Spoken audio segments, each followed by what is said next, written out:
Yes, that's good. So I'm here to talk about spatial models, and specifically I'm talking about intrinsic autoregressive models for aerial data. And so let's look at a motivating example. This is taken from BDA. This is in BDA intended to make the point that you have events in low population counties display greater variance. So this is the pop quiz. You look at one slide first. These are the lowest kidney cancer death rates on the left and the highest kidney cancer death rates on the right. And you want to know, okay, what are these guys on the right doing that's so much better than what these guys on the left are doing? And the answer is, well, they're not really doing anything. That's just that they happen to live in counties with a very low population, and you've counted up the number of kidney cancer cases, and this is an aggregate count for an area. And so if you don't have a lot of population, you're going to see a lot more variation. And indeed, if you look at this map really closely, and you were to sort of superimpose the two of them, you'd see that a lot of these regions that have high and low are exactly next to each other. So if you put these two together, you'd start to see a map of all the areas in the United States where they're probably rural or otherwise uninhabitable. And so the intuition behind spatial models is that we want to do just a little bit of spatial smoothing, because if you could imagine these high and low counties, which are right next to each other, if you were to simply average over your neighbors, you'd probably come up with a much smoother estimate, and in fact, this spatial pattern might go away almost entirely. So for aerial data, and when I talk about aerial data, we're talking about an aggregated measure per aerial unit. So this is in contrast to point processes where you have a specific point and you have a measurement at that point and you know exactly where your point is in some geospatial coordinate system. But here you've got a polygon, and it can be as irregular as you'd like. And you do have well-defined boundaries. You have a fixed set of aerial data fixed set of aerial units, so this model is not going to help you figure out if a new county suddenly comes into your population. You're going to have to start over. And in R, we have some lovely, lovely packages that will help you plot all these beautiful maps. And you're going to be using some kind of a geospatial GIS information file. Shapefiles are what we're using here. I'm leaning on a package called SPDEP, which is going to take a description of a region and discretize it down to the set of neighbors for that region. So the data set that I've been looking at is a data set of people, mostly people, and bicyclists, not that many bicyclists, who've been hit by cars in New York City. Okay? So if you look at our data, we've got an ID. That ID is the census tract, the New York City census tract. Then the population is the number, oh, thank you. Thank you so much. Carry on. This is my first presentation, so anyway, so population, and that is, I'm not sure if that's the raw population or hundreds or thousands, but anyway, that's however many people live in each census tract. And then these counts are the number of fatalities. This is taken from data that came, we have a 10-year data set, and I'm just using the data from 2001. So unfortunately, there were 7 people who were hit or injured or killed by cars in the first Census Tract 2, which is in Bronx County. And you can see that we have Census Tracts 27.01, 27.02. The census tracts every 10 years, they change, the population changes, but you've got your data and it's discretized, and you're asking yourself, okay, well, you've got my geo ID there, and you've got my geo name, and these are really cool things, and these come from the shapefiles. So the challenge in working with this data is essentially munging your shapefiles, because this is a map, a representation of the census tracts, but we're not seeing the boundaries of the census tracts. We're seeing dots here that are the center, or something like it, of each census tract, which is irregularly shaped. And then we're seeing lines connecting that region with its neighbors. So for the model, the ICAR model that we're going to talk about, what you care about is you care about the neighbors that are adjacent to your geospatial location, and you can define neighbor any way you want. So if we change up our metric, we'll get a much different looking picture. This is just anything that's where two borders touch, either on the edges or the corners. And this is a zoom in of a little bit of Manhattan. This here is Roosevelt Island, for those of you that know New York City. I have no idea what that little thing there is. As I said, a lot of your time is going to be spent deciding, what are my neighbors? Who really am I going to want to let into my spatial smoothing club here? So that's what we've got to work with. And the other thing that we want to talk about when we're talking about adjacency is all the ways that you can code up what is adjacency. And there are at least three ways to do it. And the way that people talk about it in the literature, which is relatively easy to visualize, is that you're going to create an n by n adjacency matrix. So in New York City, we've got about 2,100 census tracts.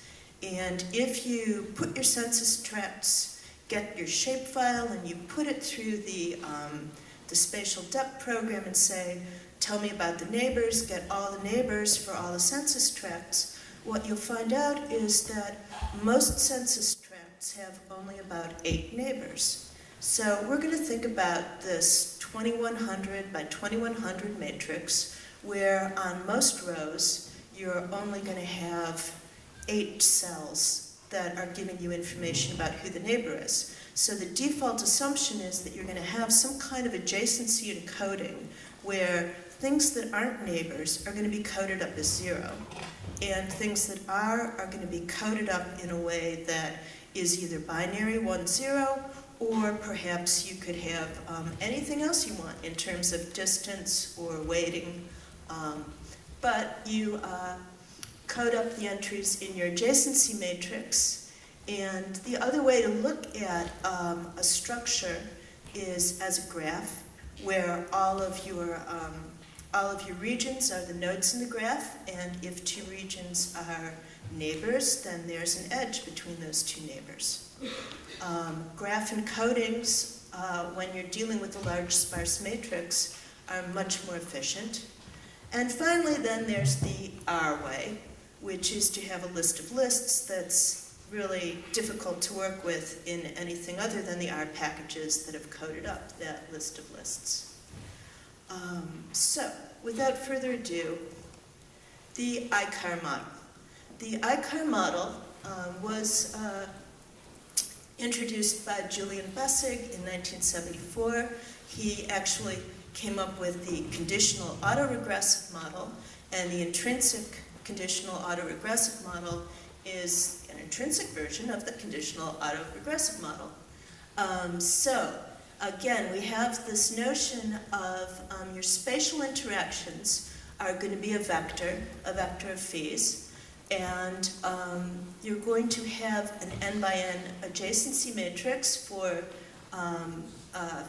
every region, telling you who's the neighbor of that region. And then you're also going to have a diagonal matrix D which is telling you how many neighbors each region has.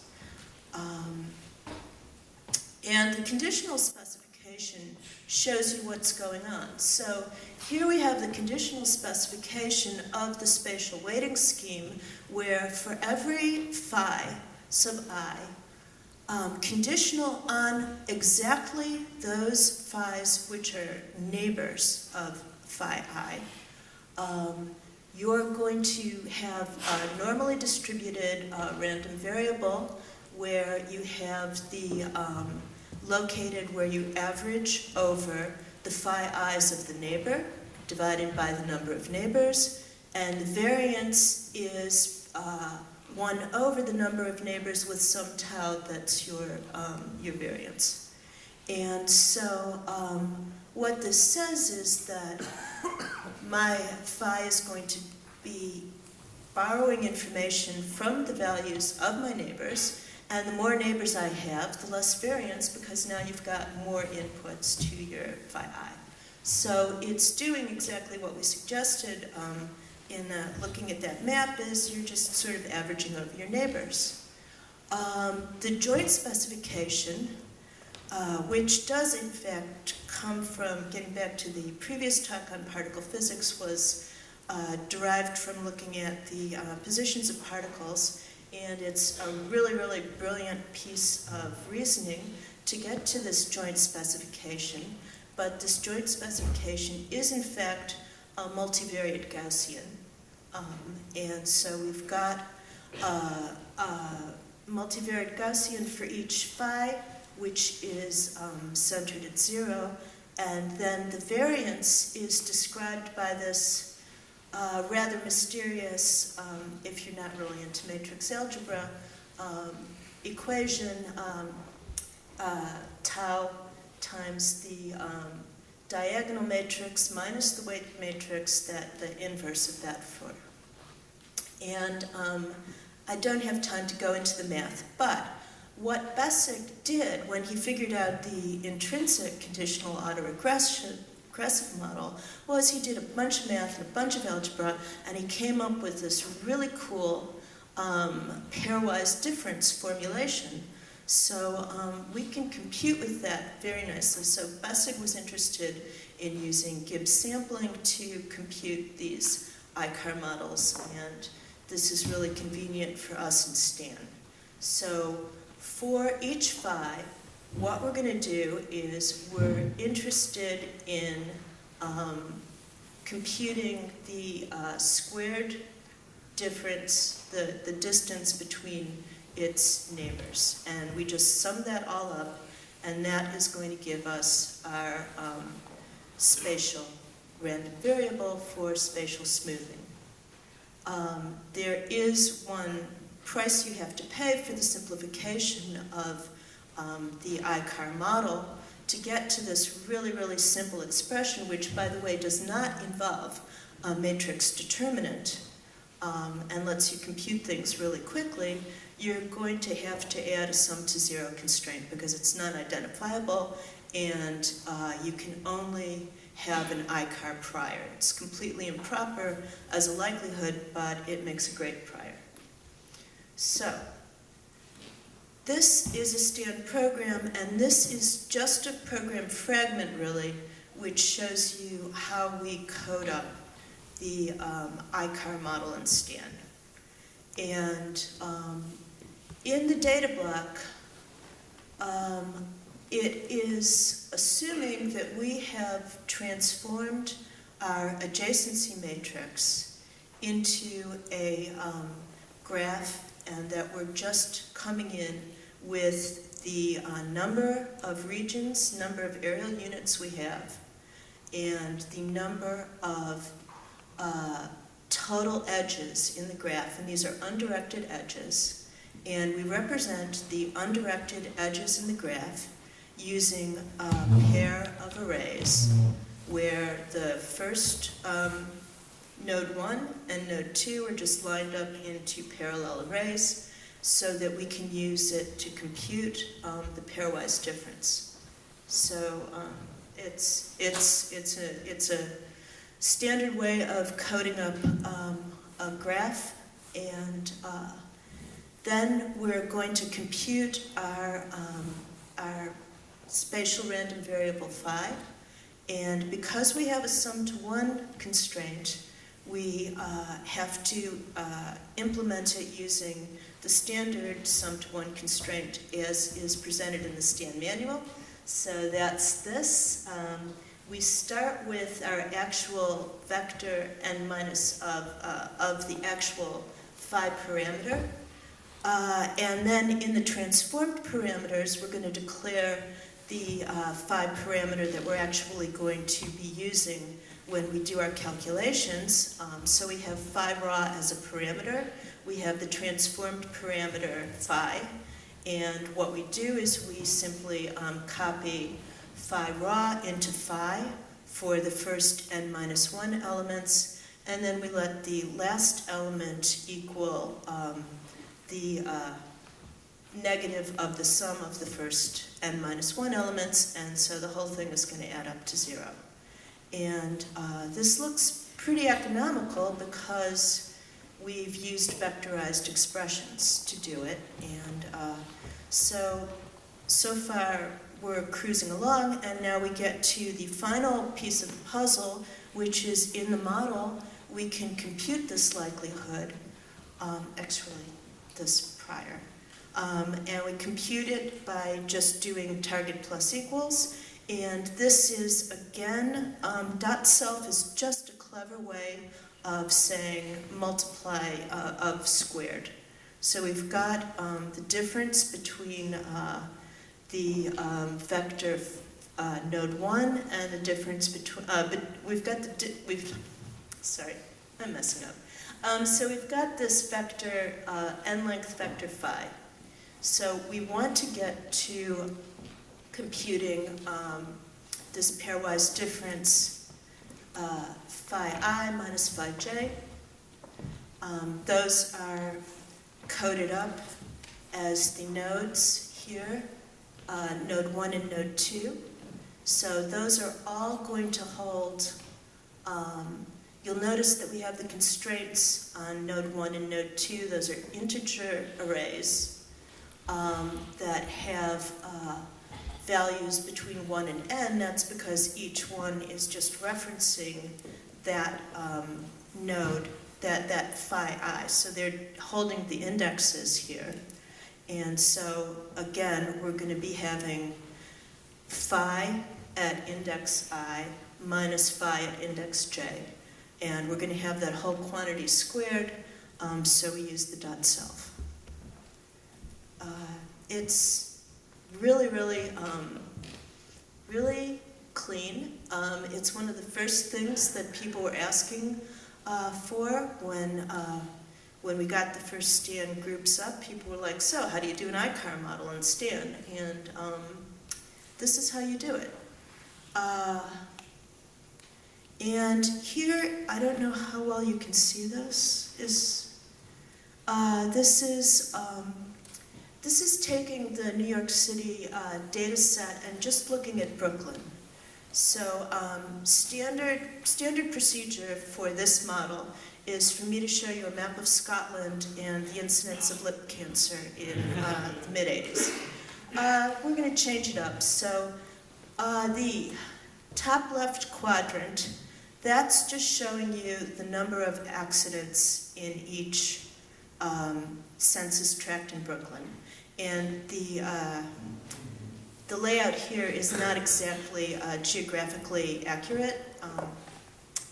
But you see that there are actually 709 census tracts in Brooklyn, and there's this particular blocky pattern. And if you tried to compute, so for this kind of account data, what you would most likely be doing is you'd be building some kind of GLM, and you would be using, for account data, you would be doing a Poisson GLM, and you would be adding the ICAR component to get some spatial smoothing.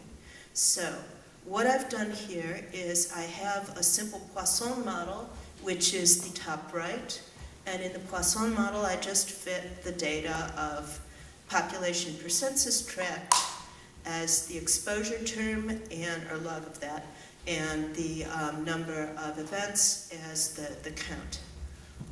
If you have a Poisson model and there's that much variation, it can't really handle that. It's just going to give you one general city accident rate, and what you see in the top right is more or less showing you a certain amount of number of accidents in each area, but also it's being heavily smoothed by just how many people live in that area. If, on the other hand, in the bottom left quadrant, we have what happens if you just throw a regular old random effects component into your Poisson regression, it's great. You get back your data. It soaks up all the variance, and so if you think that this guy and this guy look alike, you're right, they do. They look very, very much alike. And if you're thinking that this guy, which is adding in a spatially smoothed random effect, looks pretty much like this guy and this guy, you're right, but there are differences. There are just a few differences, but they show you what happens when you do the spatial smoothing. And I've circled two regions, and you see that in both regions, for the, on the left we have a model which has just an ordinary random effects component. So it's basically reflecting what the counts were for that region. And on the right we have the Poisson regression with the ICAR component added in. And what you see is you do get a certain amount of spatial smoothing. So in particular, we've got two regions where the regions in the center of the circle, I'm afraid you really probably can't see them very, very well, but take my word. They're both pulled up just a little bit. They're pulled up by their neighbors, and they look a little bit more like their neighbors. So it's, I don't know, how am I doing on time? About up. Time's up? Good. Why not? Great. Okay, so conclusion. Simplified encoding is used to construct an ICAR model. The ICAR is improper. It can only be used as a prior. The ICAR is computationally tractable for largish numbers, which is really super great. The New York City models, where I'm trying to play around with 2100 aerial units, you can fit these models in an hour or two. The ICAR, adding the ICAR component with this strict sum to zero may give you some very weird geometries, so it's not the easiest model to fit. And coding up the pairwise difference formula is straightforward in Stan because we have vectorization, and really I'm a programmer, so I tend to come at everything from a programming angle, which is why I've really emphasized how the encodings go and how the computation goes, because at the end of the day, that's what you need to have a model that will fit in a few hours as opposed to not fitting. Thank you.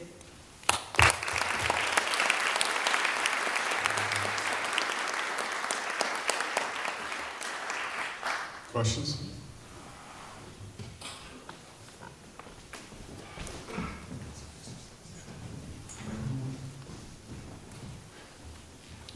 Yeah, thank you. It's really clear Stan code. I'm not a spatial modeler, but I do think it's kind of interest in using these kinds of things for kriging or being able to smooth across arbitrary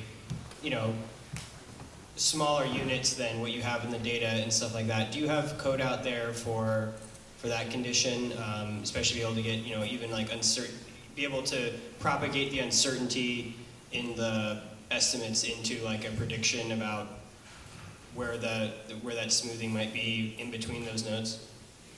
I'm not sure, because what we've got here, For aerial units, what this model is giving you is it's giving you a Gaussian Markov random field, whereas if you've got the Kriging, that's for spatial point processes, and that goes to Gaussian processes. So they're essentially underlyingly related, but it's Gaussian processes for point data, and so either you're a point or you're a polygon. I don't know of anything in between. Yes? But the answer was we have all the GP stuff too. Oh, the answer is, of course, you can do everything in Stan, yes. Yes, definitely. Rob just rewrote the chapter. Yeah, no, for Kriging, for point processes, yes, we can do Gaussian processes. Although I think it might take a little bit longer. Well, one question: have you compared this Earthstamp code with INLA? This is package. This is an integrated nested Laplace approximation. Sure. Yes. Dan Simpson, one of the INLA guys, was the person who helped me code this up. And INLA is faster.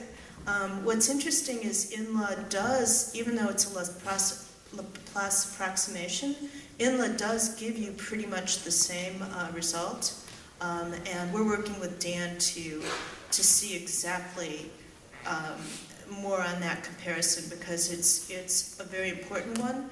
And yeah, you note I put that large-ish. The large, you're going to go to INLA. And the only reason that you would be working in Stan is that you didn't want to be crammed into the black box that is INLA. Otherwise, INLA is much, much faster. Anyone else? Great, thank you.